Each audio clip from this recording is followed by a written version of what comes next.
2016-cı ilin aprel döyüşlərindən sonra Cəbrayıl rayonunun Cocuq-Mərcanlı kəndi Böyük Qaydışın ilk məntəqəsi idi. İkinci Qarabağ müharibəsindən sonra isə Cəbrayıl şəhəri və Horovlu kəndi keçmiş məcburi köçkünləri qarşılayıb. Bugün isə daha bir yaşayış məntəqəsinə ev sahibləri qayıdır.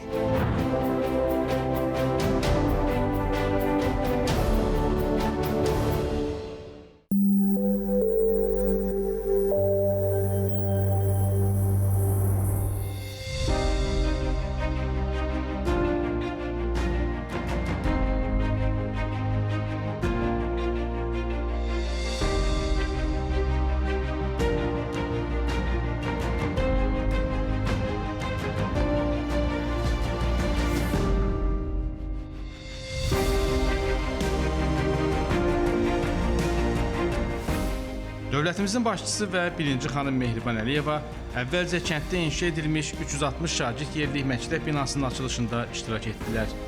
Cəbrayıl, Qubadlı və Zəngilan rayonlarında Azərbaycan Respublikası Prezidentinin xüsusi nümayəndəsi Vahid Hacıyev, Qaçqınların və Məcburi Köçkünlərin İşləri üzrə Dövlət Komitəsinin sədri Rövşən Rızayev Şükürbəyli kəndində görülmüş işlər barədə dövlətimizin başçısına və birinci xanıma məlumat verdilər. Şükürbəyli Cəbrayıl rayonunun eyni adlı inzibati ərazi dairəsində, rayon mərkəzindən 18 km cənub-şərqdə düzənlik ərazidə yerləşir. Kənd 1993-cü ildə Ermənistan Silahlı Qüvvələri tərəfindən işğal edilib. İşğaldan əvvəl kənddə məktəb, klub, kitabxana və xəstəxana fəaliyyət göstərib. Əhali əsasən üzümçülük, heyvandarlıq, taxılçılıq və baramaçılıqla məşğul olub. 2020-ci ildə Vətən müharibəsi zamanı Rəşadətli Azərbaycan ordusu tərəfindən kənd işğaldan azad edilib. 2023-cü ildə Prezident İlham Əliyev kəndin təməlini qoyub. Sonra Elm və Təhsil Naziri Emin Əmrullayev məktəbdə yaradılmış şərait barədə dövlətimizin başçısına və birinci xanıma məlumat verdi. İşğaldan azad edilmiş digər ərazilərimizdə inşa olunan məktəblərdə olduğu kimi, bu təhsil müəssisəsində də müəllim və şagirdlər üçün hərtərəfli şərait yaradılıb. Məktəbdə tədrisin yüksək səviyyədə aparılması üçün zəruri fən kabinetləri, həmçinin fizika, kimya, biologiya laboratoriyaları, informatika, texnologiya, ibtidai hərbi hazırlıq sinifləri var.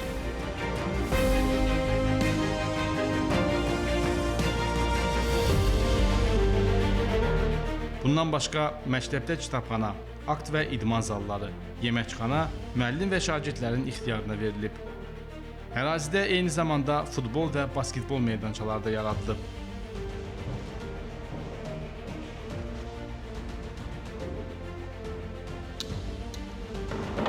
Şagirdlərimiz nəzəri biliklərlə yanaşı həm də bu cür peşə bacarıqlarına yiyələnəcəklər.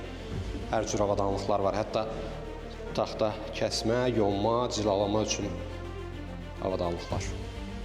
Müasir təhsil ocaqlarının qurulması, işğaldan azad edilmiş ərazilərimizdə həyata keçirilən geniş miqyaslı quruculuq işlərinin mühüm tərkib hissəsidir. Ən yüksək standartlara cavab verən təhsil müəssisələri yeni texnologiyalarla, zəruri maddi-texniki baza ilə təchiz olunur.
Sonra dövlətimizin başçısı və birinci xanım Şükürbəyli kəndində inşa edilmiş, fərdi evlərdə yaradılmış şəraitlə tanış oldu.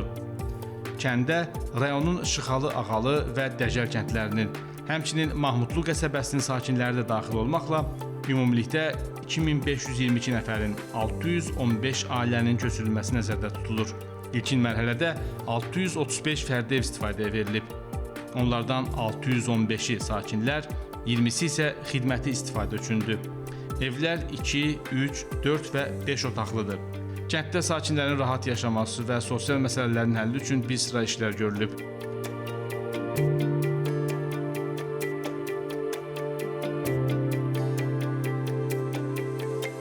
Burada hər biri 80 yerli olmaqla 2 körpəli evi uşaq bağçası, həkim məntəqəsi, musiqi məktəbi, klub icma mərkəzi və yerli icra strukturları üçün inzibati bina tikilib.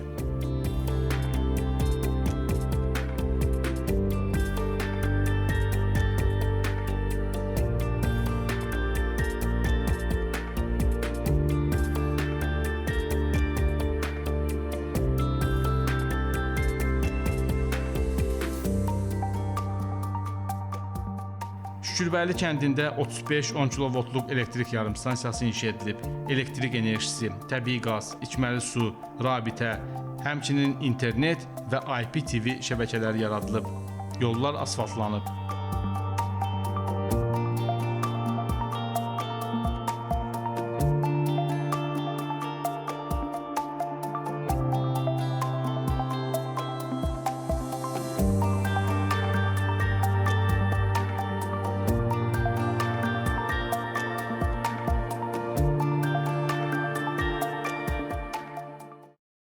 Bugün Şükürbəylilər üçün də tarixi ədalət anıdır. Onlar öz doğma yurd yuvalarına qayıdırlar və onlara evlərinin açarlarını Prezident İlham Əliyev və birinci xanım Mehriban Əliyeva təqdim edəcəklər.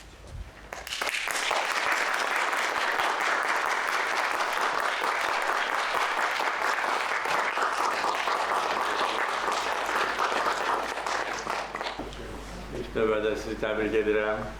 Doğma vətənə qayıtmağınız münasibətilə Şükürbəyli kəndi yenidən qurulub tamamilə.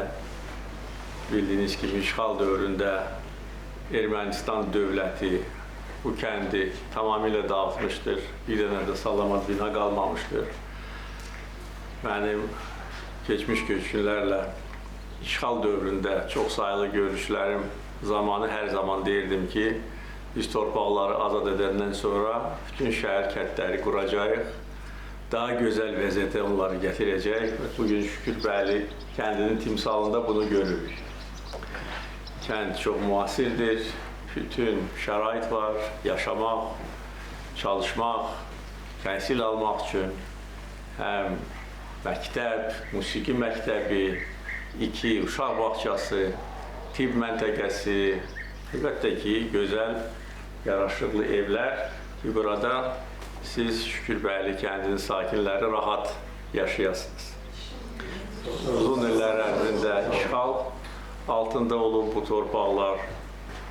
Ermənistan dövləti Azərbaycan xalqının irsini bu ərazidən tamamilə silmək istəmişdir. Ancaq buna nail olmamışdır.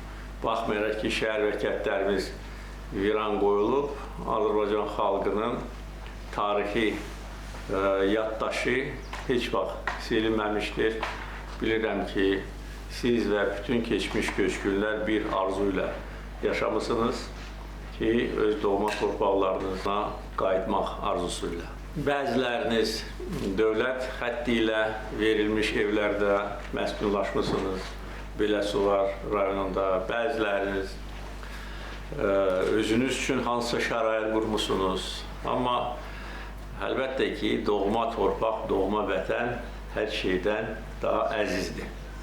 Və bugün çox gözəl bir gündür, tarixi bir gündür, ədalətin təntənəsi günüdür. Biz bu torpaqların sahibləri nəinki bu torpaqları düşmənin əlindən döyüşərək aldıq, şəhidlər verərək aldıq, eyni zamanda bu torpaqları canlandırdıq. İşğal dövründə Ermənistan dövləti bir daş da qoymamışdı Cəbrayıl rayonunda. Düzdür, yol çəkmək istəyirdi, amma buna vaxtı çatmadı. Amma bir daş da qoymamışdı. Cəbrayıl tamamilə yerlə yeksən edilmişdir. Bir dənə də salamat bina nə şəhərdə, nə də ki, kəndlərdə qalmamışdı. Ağdam kimi. Zəngilanda bir tək-tük ev qalmışdı, orada qanunsuz məskunlaşma da aparırdılar. Amma Füzuli, Ağdam, Cəbrayıl tamamilə dağıdılmışdı. Evlər söküldü, daşlar talan edildi, müxtəlif yerlərdə, bazarlarda satıldı. Biz isə qrup yaradırıq. İndi Cəbrayıl rayonunda bir neçə min insan yaşayır. İlk növbədə Cəbrayıl şəhərində, şəhərin mərkəzi də buradan o qədər də uzaq deyil. Ondan sonra Xorovlu kəndində, Cocuq Mərcanlıda, o ki, aprel döyüşlərindən sonra biz o kəndi yenidən qurduq. Amma ən çox yaşayan insanlar burada olacaq. Hələlik 635 ev, amma mənə verilən məlumata görə köçmək, qayıtmaq istəyənlərin sayı daha çoxdur. Hardasa 900-dən çoxdur. Ona görə kəndin ikinci mərhələsini də biz nəzərdə tuturuq. Və əlbəttə ki, yaşayışla əlaqədar, təhsillə bağlı olan məsələlər həll olunduqca məşğulluq məsələləri də həll olunur. Burada da bütün müvafiq göstərişlər verildi. Vətəndaşların məşğulluğunu təmin etmək üçün həm mövcud olan dövlət sektorunda iş yerləri təbii ki, təqdim olunur. Ondan sonra kənd təsərrüfatı ilə məşğul olmaq üçün, xüsusilə heyvandarlıq, bitkiçiliklə. Ondan sonra Cəbrayıl rayonunda sənaye zonası, Araz Vadisi sənaye zonası fəaliyyət göstərir. Orada da böyük sahəni biz nəzərdə tutmuşuq. 200 hektar sahə ayrılıb.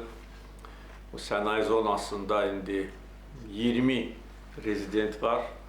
Artıq istehsala da başlamışlar və o daha da böyüyəcək. O da buradan çox da uzaqda deyil. Onu da bildirməliyəm ki, azad edilmiş ərazilərdə biz cəmi 2 sənaye zonası nəzərdə tutmuşuq. Biri Ağdamda, biri də Cəbrayılda. Cəbrayılın ümumiyyətcə gələcəkdə ölkəmiz üçün böyük töhfəsi olacaq. Həm kənd təsərrüfatı nöqteyi nəzərdən, nəqliyyat nöqteyi nəzərdən. İndi köhnə yolu siz yəqin ki, xatırlayırsınız.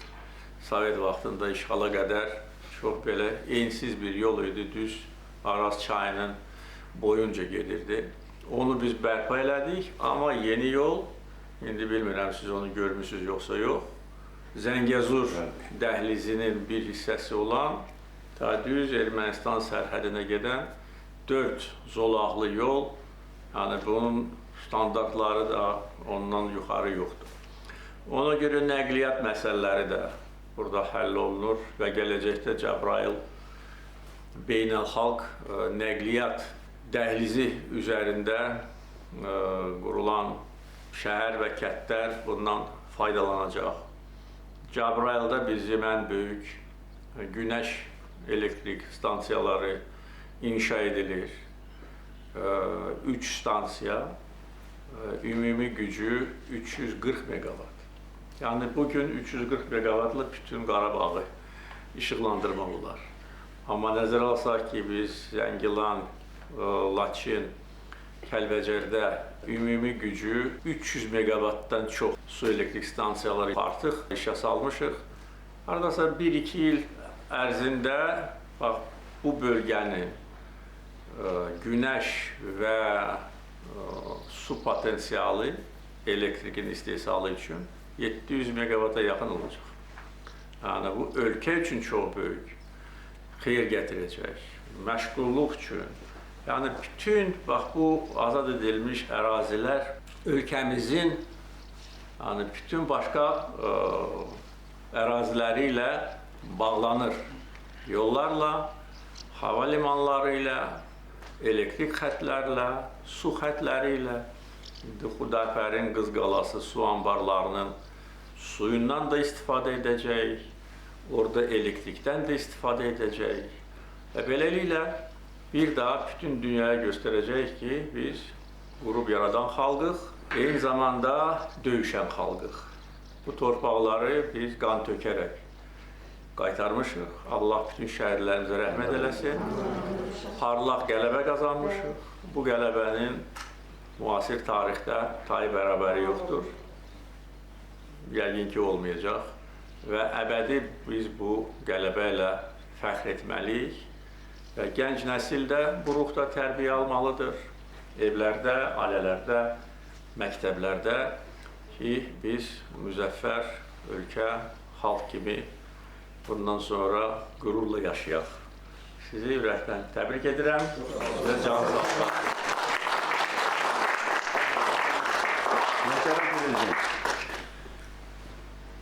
Bu kənddə boya başa çatan bir adam kimi, burada çalışan bir müəllim kimi, bugünkü gün sizinlə bizim bu görüşümüz bizim üçün tarixi bir hadisədir. Sizin uğurlu siyasətiniz nəticəsində, qəhrəman oğullarımızın şücaəti nəticəsində bu doğma torpaqlarımız bizə qayıtdı. Mən 40 yaşımda buradan çıxmışam. İndi 73 yaşım var. Mən sizdən fəxr edirəm. Sizin bütün çıxışlarınızı, xarici jurnalistlərə verdiyiniz o cavabları hamısını diqqətlə izləyirik və sizinlə fəxr edirik. Mən elə bilirəm ki, biz də çalışacağıq ki, sizin adınızı həmişə ucaldaq. Sağ olun, çox sağ olun. Mübarizə aparırsınız. Burada da, xaricdə də, başqa ölkələrdə istəyənlər arasında da, istəməyənlərin arasında da mübarizə aparırsınız, dəmir iradənizi nümayiş etdirirsiniz, sülhün, əmin-amanlığın tərəfində dayanıb bütün xalqlara onu aşılayırsınız. Mübarizə bugün də var, sabah da, siz də onun ən ön sıralarında. Bax, sizin kimi insanlar, Azərbaycan xalqı mənim arxamda, dövlətin arxasında durduqca bizim də təbii ki gücümüz artır. Sağ olun. Təşəkkür edirəm sizə. Təbrik edirəm. Çox sağ olun. Sağ olun. Təbriklər. Çox sağ olun. Çox sağ olun. Təbrik edirəm. Çox sağ olun. Sağ olun. Möhtərəm Prezident, əziz Mehriban xanım, mən də bir neçə kəlmə demək istəyirəm. Bugünkü gündə bizə bu tarixi günü yaşatdığınız üçün, bizi öz torpaqlarımıza qovuşturduğunuz üçün sizə ürəkdən can sağlığı, uzun ömür arzulayırıq. Bir şeyi yada salmaq istəyirəm ki, mən müəllimiyəm. Bugün bizim görüşümüz elə bir tarixi günə təsadüf edir ki, Ulu Öndərimizin doğum günü ərəfəsindəyik. Onu bütün biz Respublika səviyyəsində qeyd edirik. Mən Ulu Öndərimizi ürəkdən şəxsən çox sevən, hörmət edən bir müəllimiyəm. Tələbə vaxtımdan da sevmişəm və həmişə onun çıxışlarını dinləyəndə o həmişə deyirdi ki, biz Qarabağa qayıdacağıq. O gün gələcək və onun qoyduğu o böyük siyasəti, Möhtərəm Prezident, siz elə bir uğurla davam etdirdiniz ki, bugün Qarabağ artıq bizimdir və Qarabağın bütün bölgələrində artıq quruculuq işləri başlayıb, bütün həyat canlanıb, insanlar öz doğma yurtlarına qovuşublar. Buna görə sizə minnətdarıq. Təşəkkür edirəm. Mehriban xanım, siz həmişə köçkünlərin, uşaqların, insanların, qadınların həmişə dinləmişsiniz, yanında olmuşsunuz. Həmişə Allah sizə də uzun ömür, can sağlığı versin. Siz bizim prezidentimizin ən yaxın köməkçisi və silahdaşsınız, arxasısınız. Sizə də uzun ömür, can sağlığı arzulayıram. Sağ olun, təşəkkür edirəm. Sağ olun. Təbriklər. Sağ olun, çox sağ olun, möhtərəm prezident. Təbrik edirəm. Təbrik edirəm sizi. Sağ olun. Təbriklər. Sağ olun. Allah sizə can sağlığı versin. Sağ olun, sizə də can sağlığı, uzun ömür, doğma torpaqda rahat yaşayacaqsınız inşallah. Çalışacağız ümidinizi doğruluq axıracaq. Əminəm ki, belə də olacaq. İndi də açarların təqdim etmə mərhələsinə keçək. Dəvət olunur Rüstəmov Yusif İsaloğlu.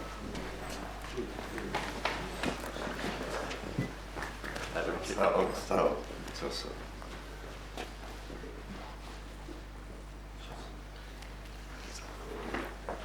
Həsənova Zemfira Famil.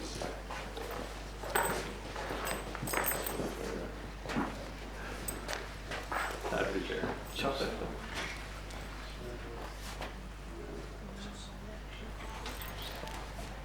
Seyid Aliyev İlqar Səmədoğlu. Təbrik edirəm.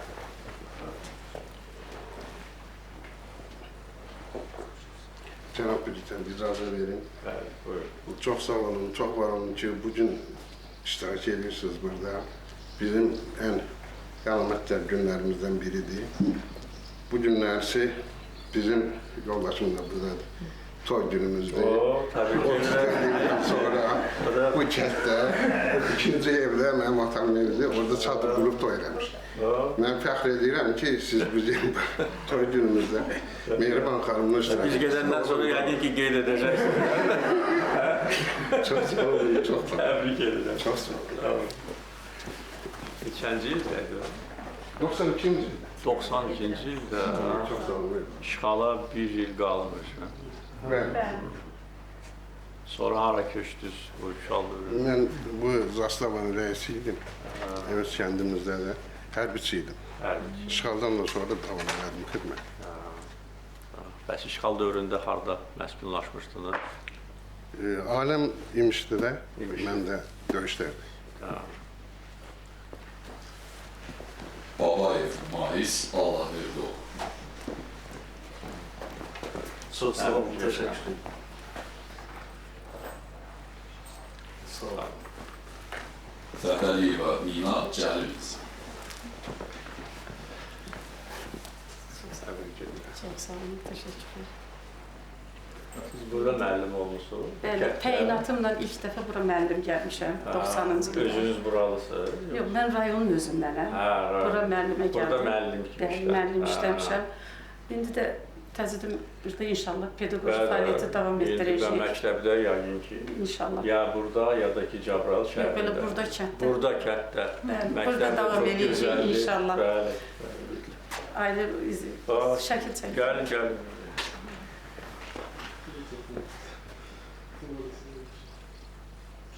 Siz harda yaşamısınız işğal dövründə? İşğal dövründə buradan çıxdıq, getdik İmişlidə.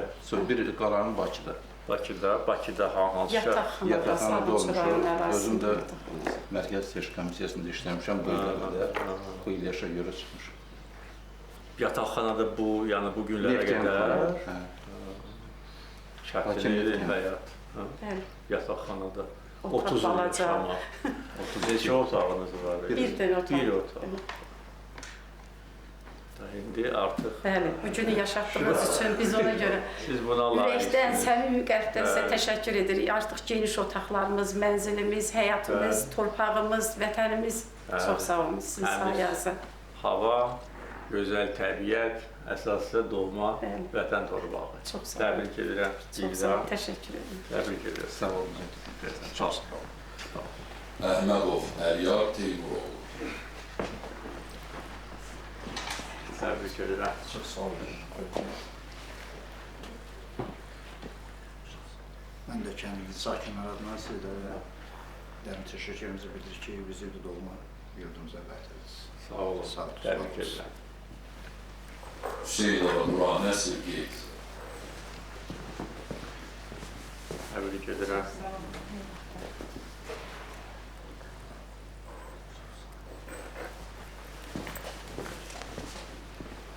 Abbasov Qədir Famiroğlu. Təbrik edirəm.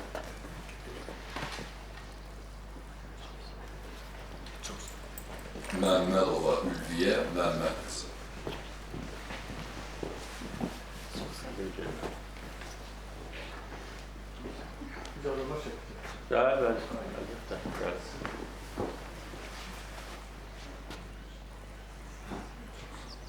Təbrik edirəm. Və Rəsulov Rəhman Çingizov. Təbrik edirəm. Sağ olun. Cavansan, sən də burada doğulmusan, yoxsa? Bəli, mən 8 yaşımda buradan çıxmışım. 8 yaşında. İndi də 40 yaşımda mən də müəllim üçün pedaqoji fəaliyyətimi burada davam etdirmək Harda işləyirsən? Bax, belə də Biləsuvar Rəvasında biləsi var, həmən o. Hə, 10 saylı qəsəbə, bəli. İndi orada inşallah, Bəli, burada davam edəcəkdir. inşallah. Çox sağ olun. Sağ ol. Sağ ol. Təbrik edirəm. Sağ olun. Bu əli ilə bir də şəkil çəkmək. Yox, əvvəl ikisi ilə. Əlbəttə. Buyurun. Təbrik edirəm. Sağ olun.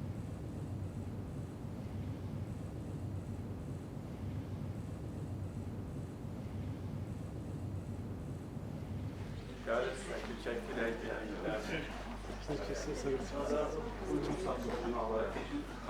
ayrı-ayrılıqda çəkilək, sonra da hamımız birlikdə. Ayrı-ayrılıqda.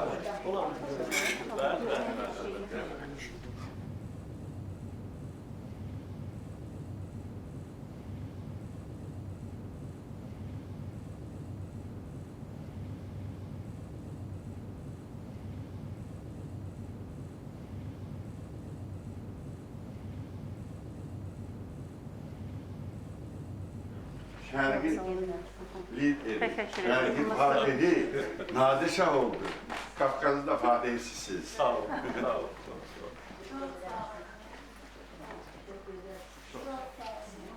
Sağ ol.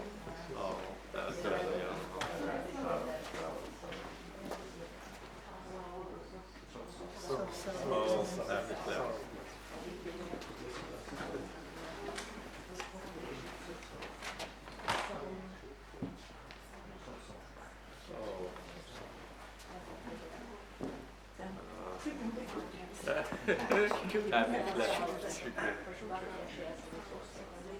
Çox sağ ol. Sağ ol.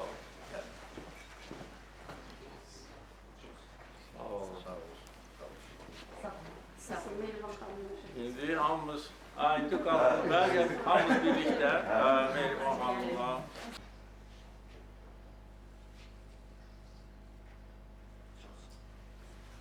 Sağ olun. Sağ olun. Xanımlar mütləq. Siz harada işləmişsiniz? Mən istəmədim. İşləmişsiniz. Çox sağ olun. Yəqin ki, Sağ olun. Bakıda yaşamısınız da. Bilirsiniz, indi elə kəndlər salınır və şəhərlər salınır ki, paytaxtdan da geri qalmayacaq. Əsas odur ki, doğma vətən torpağıdır. Əlbəttə ki, bu torpaqları canlandırmaq lazım. Dəqiqələri sayırdım mən bura gəlməyə. And olsun Allah. Bir neçə gün bundan əvvəl kənd təsərrüfatı sərgisində idi. Burada da maraqlanırdım. Çünki torpaqlar işğaldan azad olunandan sonra birinci göstərişlərdən biri də o idi ki, bu torpaqları biz yenidən əkin dövriyyəsinə qaytaraq. Hər dəfə, hər il deməli, əkin-biçin mövsümündən sonra arayış alıram və baxıram da taxılçılığın inkişafı nə qədərdir. Ölkə üzrə yaxşı gedir. İndi köhnə leksikonla desək, hardasa 35 sentner hektardan, əslində 3,5 ton. Maraqlanıram Qarabağda nə qədərdir? Çox az. Və sual yaranır ki, nə üçün? Çünki burada məsəl üçün torpaq çox münbitdir, siz də yaxşı bilirsiniz. Çox məhsuldardır. Mənə indi izahat verilir ki, bizdə xarici mütəxəssislər o cümlədən. Ermənilər o qədər bu torpağı əziblər, o qədər belə qaydasız onu istismar ediblər ki, bu torpaqları canlandırmaq üçün bəlkə də bir 5-10 il vaxt lazım. Ona görə burada necə ki, bütün bizim təbii sərvətlərimizi talayıblar, istismar ediblər, torpağımızı da demək olar ki, böyük dərəcədə bərbad vəziyyətə salır.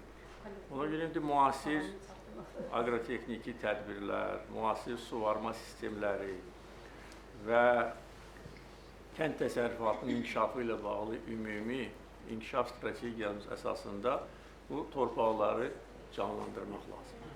Çünki siz də yaxşı bilirsiniz ki, Azərbaycanın bir çox bölgələrində çox münbit torpaqlar var, o cümlədən Qarabağ və Şərqi Zəngəzur. Burada indi Sovet vaxtında üzümçülük, yəqin ki, Razı olmuşam da. Pambasını, Ən qabaqsı kolxoz olub bizim. Kolxoz olub, kənddə. 6-7 kənd bizə baxır. Köçəri Babayev, sosialist əmək qəhrəmanı. Bu kənd. Onun kolxozu. idi. Burada nə idi o kolxozun ixtisaslaşması? Burada üzümçülük, baramaçılıq, 1200 baş bizim iri burnuzlu malqaramız oldu. Bax, hamısını bərpa eləmək. Kolxozda. 12.000 baş qoyunumuz olub. Nə bilim, 12.000? Bəli, toyuğun saya gəlmirdi. Bax, o səviyyə gərək qaldırasınız siz. Həm siz, həm gənc nəsil. Çünki bax burada heyvandarlıqda, üzümçülükdə, indi bu bölgədə, indi Zəngilan, Qubadlıda bilmirəm burada necə, tütünçülük də olur. Bizdə tütün olmuyor. Olmuyor. Zəngilan, Qubadlı. Maldarlıqla var. Maldarlıq bizdə ən İpəkçilik burada olur. İpək yox. 26 ton 200 ildə biz barama vermişik. 19 tona qarşı. Cəmaət də yaxşı dolanırdı da. Çox. Yəni milyoner kolxoz. Möhtərəm Bax, prezident. o hala gərək buranı gətirəsiniz. Bizim Dövlətin dəstəyi ilə. Çox qabaqcıl kolxoz oldu. Sonra bu Sovet İttifaqı dağıldı. Kolxoz qalmışdı, yoxsa dağılmışdı? Sovet İttifaqı. Yox. Köçər Babayev rəhmətə getdi, kolxoz verildi. Yəni çox işləy adam olubdu. Bir dəqiqə 71 yaşında rəhmətə getdi. İndi mən onunla çox işləmişəm də. Yəni o ölən gününə qədər işlədi. Bir yerə gedəndə, yəni bir 12 vərəq dəftər yazırdı ki, falan işlər görülsün. Çox qayda qanunla. İndi texnologiyalar daha inkişaf edir. İndi müasir intensiv bağçılıq texnologiyaları var. Bax, bu qonşuluqda yerləşən Ağalı kəndində. Orada böyük bağ salınır. İndi böyüyüb. İndi mənə məlumat verirlər ki, orada yığılan meyvələri xaricə də satırlar. Ona görə bağçılıq, üzümçülük, taxılçılıq, baramaçılıq, heyvandarlıq dövlətin dəstəyi. Biz üzümü xaricə satırdıq, vaqon üzümü, süfrə üzümü. Vaqon bizdə rayonunki buraya idi mərkəz. Zavod var idi. Şərab zavodu çox böyük. Ən böyük bizdə idi, bəli. Sisternalarla göndərildi. Sisterna gəlib dayanırdı, çənlərdən vururdular içinə. İndi yaxın gələcəkdə biz kənd təsərrüfatının inkişafına dair dövlət proqramı qəbul edəcəyik. Bu məsələlər orada nəzərdə tutulacaq. O cümlədən dövlət vəsaiti. Əsas odur ki, bura gələn keçmiş köçkünlər gecə-gündüz çalışsınlar, həm öz dolanışığını təmin etsinlər, həm dövlətə də xeyir etsin. Möhtərəm prezident, demək rayonun 28 səhv eləmirəmsə müəssisəsi burada idi. İdarəsi, kimya birliyi, selxoztexnika, kinoprokat, 7 rayona. Ən böyük kəndlərdən biri. Ən böyük kənd, bəli. Yox, bundan böyüyü var idi. Mərcanlı böyükdür, Sultanlı böyük. Sultanlı. O bizdən böyüdür. Amma stansiya burada olduğuna görə rayfonu skaladı burada idi. İndi məsələn başqa yerdə olsa daşımaq 7-8 rayonun kinoprokat idarəsi burada yerləşirdi. Bizlərə gözümüz Sultanlı da indi yarım stansiya açılır və aqroparklar. Bu müharibə zamanı Sultanlı uğrunda gedən döyüşlər, ən şiddətli döyüşlər. Xatırlayırıq. Bəli, və orada ermənilər güclü istehkamlar vurmuşdular. Sultanlı uğrunda şəhərlərimiz də olub. Ancaq o kəndi biz azad edəndən sonra daha sürətlə geçdik. Orada, yəni, bax, bu bölgədə, Araz boyu bölgəsində bəlkə də birinci o Qaraxan Bəyli, Füzulinin kəndləri, Mərcanlı ki, biz oradan keçdik, o yardıq, o birinci xətti. Sonra ən şiddətli döyüşlər Sultanlı'la getmişdi. İşte bütün bu torpaqlar bizim qəhrəmanlıq sənətimizdir. Bunu yaşatmaq lazımdır, uşaqlara öyrətmək lazımdır, tərbiyə etmək lazımdır. Bizim qədər, yəni tam mütləq qələbə qazanan ikinci ölkə yoxdur. Ən azı son 80 ildə. Və ondan sonra da olmuyor. Bu qürur mənbəyi. Və dünya da bizi tanıdı. Və hörmət eləmək lazım. Möhtərəm prezident, Şah İsmail Xətaydan sonra Azərbaycanı hissə-hissə qoparıb dağıdıblar. Azərbaycanın torpağını geri qaytaran bir ali baş komandanımız, sərkərdəmiz olmayıb. Birinci dəfədir ki, əlimizdən alınan torpaqları biz geri qaytarmışıq. Bəli, son 200 ildə. Sağ olun. Allah can sağ olun.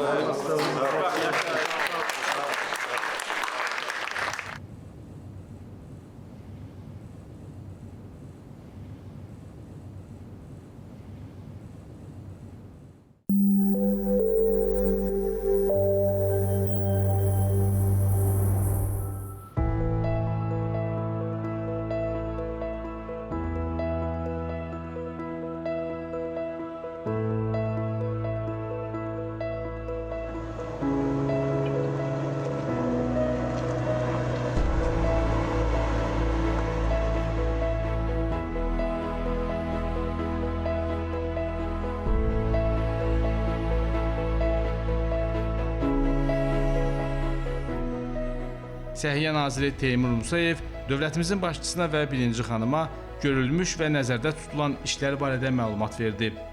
Bu xəstəxana binasının təməli Prezident İlham Əliyev tərəfindən 2021-ci ildə qoyulub.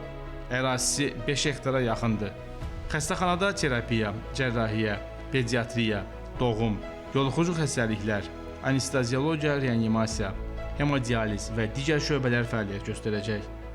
Bundan başqa poliklinika, şüa diaqnostika, funksional diaqnostika, fizioterapiya və tibbi bərpa şöbələri, klinik diaqnostika laboratoriyası yaradılacaq. Hazırda əsas bina ilə yanaşı yoluxucu xəstəliklər, hemodializ və poliklinika korpusları, təcili tibbi yardım stansiyası, həmçinin Cəbrayıl rayon gigiyena və epidemiologiya mərkəzi və digər binaların inşası aparılır.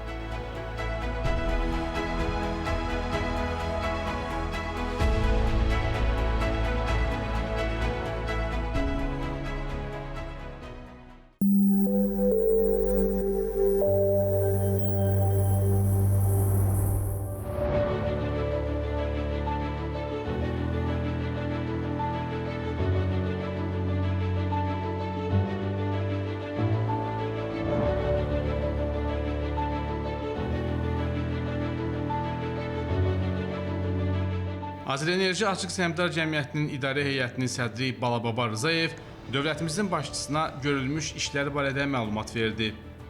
İşğaldan azad edilmiş ərazilərdə ilk sənaye miqyaslı günəş elektrik stansiyası və ən böyük birbaşa xarici investisiya layihəsi olaraq BP şirkət tərəfindən Cəbrayılda tikilən 240 meqavatlıq Şəfəq günəş elektrik stansiyasının enerji sistemə inteqrasiyası üçün Azərbaycan dövləti tərəfindən iri həcmli işlər həyata keçirilib. Bu çərçivədə Azərenerji tərəfindən Cəbrayılda 330 kilovoltluq rəqəmsal yarımstansiya tikilib və bu yarımstansiyanı ölkə enerji şəbəkəsinə bağlamaq üçün 7,5 km uzunluğunda Cəbrayıl enerji qovşağına 330 kilovoltluq 2 dövrəli yüksək gərginlikli ötürmə xətti çəkilib. Bu infrastruktur yaşıl enerjinin ölkə üzrə hərəkətini təmin edən strateji bir körpüdür. Yarımstansiya müasir rəqəmsal sistemlər, açıq və qapalı, həmçinin idarəetmə qurğuları, rəqəmsal idarəetmə mərkəzi də təchiz edilib.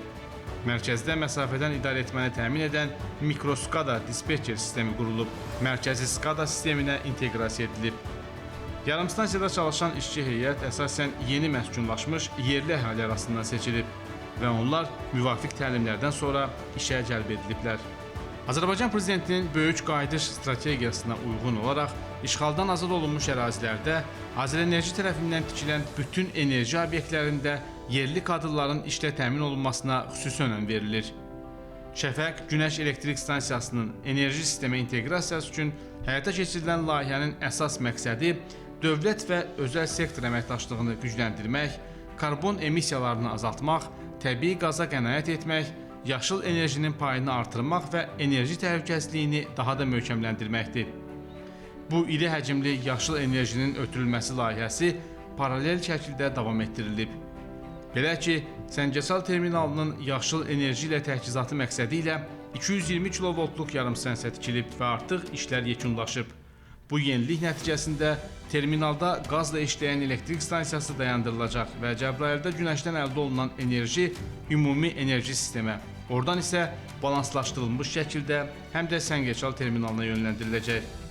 Səngəçal terminalında olan 140 meqavat gücündə təbii qazla işləyən modul tipli elektrik stansiyasının fəaliyyəti dayandırılmaqla terminalın illik tələbatının 500 milyon kilovolt saatın bərpa olunan enerji hesabına qarşılanması ilə illik 120-150 milyon kubmetrdən artıq təbii qaza qənaət ediləcək. Bu da BP şirkətinin Xəzər regionunda əməliyyat tullantılarının karbon qazı emissiyasının illik 260-330 min ton azaldılmasına töhfə verəcək. Dövlətimizin başçısına son dövrlərdə yaşıl enerji ilə ənənəvi enerjinin paralel inkişafı barədə məlumat verildi. Enerji sisteminin rəqəmsal əsasda modelləşdirilməsi konkret nəticələr verməyə başlayıb. Bu dinamika xüsusilə bol sulu, günəş və küləkli günlərin səmərəli olduğu aprel və may aylarında daha aydın hiss edilib. Belə ki, müxtəlif günlərin müəyyən saatlarında ölkə üzrə elektrik enerjisi istehlakının 36-41%-i məhz yaşıl enerji hesabına təmin olunub. Məsələn, aprelin 20-sində Ümumilikdə 64,4 milyon kilovat saat elektrik enerjisi istehsal edilib ki, bunun da 36,5% bərpa olunan mənbələrin payına düşüb.